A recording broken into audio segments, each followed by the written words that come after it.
Desvio encarnatório. Você sabe o que é isso? Talvez não, mas é algo muito comum para os seres humanos aqui do planeta Terra.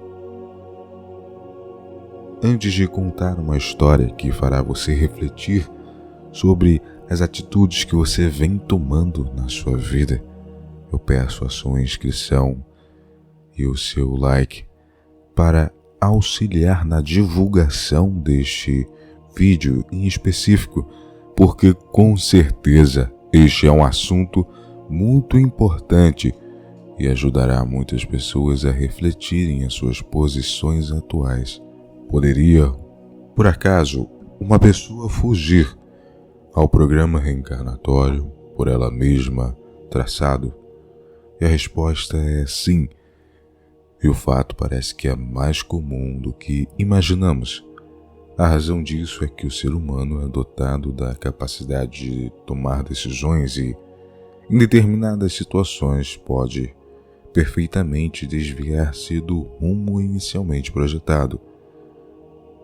Na obra de Kardec, o assunto é tratado com clareza no item 872 de O Livro dos Espíritos, em que o codificador da doutrina espírita afirma que o livre-arbítrio se exerce de duas formas diferentes: na erraticidade, no período que precede a encarnação, onde os seres estão no plano astral, ocorre o planejamento. Na existência de encarnado ocorre a execução, que pode ou não atender ao que foi programado. Existem também, além dos desvios de rumo, os casos de reprogramação em que, para atender a uma emergência, pode ser dado novo rumo à história de uma pessoa. E agora vamos dar um exemplo disso, que encontramos na série Nosso Lar, de André Luiz.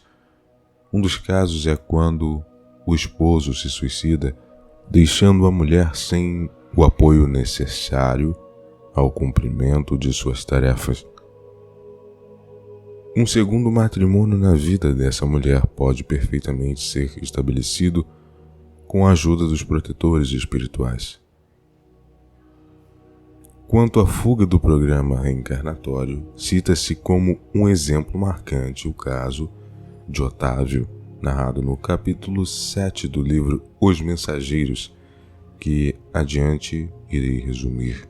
Após contrair dívidas enormes, o espírito de Otávio fora recolhido por irmãos dedicados da colônia espiritual Nosso Lar, que se revelaram incansáveis para com ele. Otávio preparou-se então durante 30 anos consecutivos para voltar à Terra em tarefa mediúnica, desejoso de saldar suas contas e elevar-se na senda da perfeição. O Ministério da Comunicação da colônia Nosso Lar favoreceu com todas as facilidades 6 entidades em especial. Movimentaram-se os maiores recursos em benefício do seu êxito. O matrimônio não estava nas suas cogitações. O caso de Otávio assim o exigia. Não obstante solteiro, deveria ele receber aos 20 anos os 6 amigos que muito trabalharam por ele em Nosso Lar, os quais, de acordo com a programação, chegariam ao seu círculo como órfãos. Otávio deveria enfrentar no início dificuldades crescentes. Depois lhe chegariam os socorros materiais à medida que fosse testemunhando renúncia, desprendimento e desinteresse por remuneração. Sua mãe era espírita desde moça, mas desencarnou quando Otávio contava 13 anos de idade. O pai casou-se segunda vez e, apesar da bondade e cooperação que a madrasta lhe oferecia, Otávio colocou-se num plano de falsa superioridade em relação a ela, passando a viver revoltado entre queixas e lamentações descabidas. Levado a um grupo espírita de excelente orientação evangélica, faltaram-lhe as qualidades de trabalhador e companheiro fiel, porque o rapaz nutria desconfiança com relação aos orientadores espirituais e revelava um pendor acentuado para a crítica dos atos alheios. Otávio tanto duvidou que os apelos espirituais foram levados à conta de alucinações. Levado a um médico, este lhe aconselhou experiências sexuais e o rapaz, aos 19 anos, passou a entregar-se desenfreadamente ao abuso do sexo. Pouco tempo depois, seu pai também desencarnou e Otávio contava menos de 23 anos quando a madrasta, agora viúva, foi recolhida a um leprosário, deixando na orfandade 6 crianças.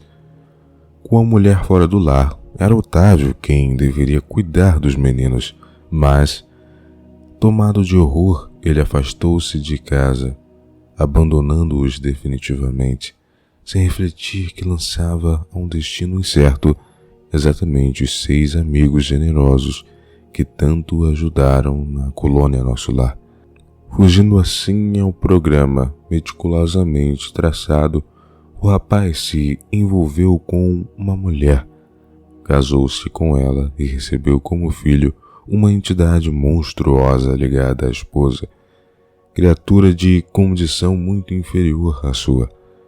Seu lar passou a ser então um tormento constante até que ele regressou ao plano espiritual, mal tendo completado 40 anos.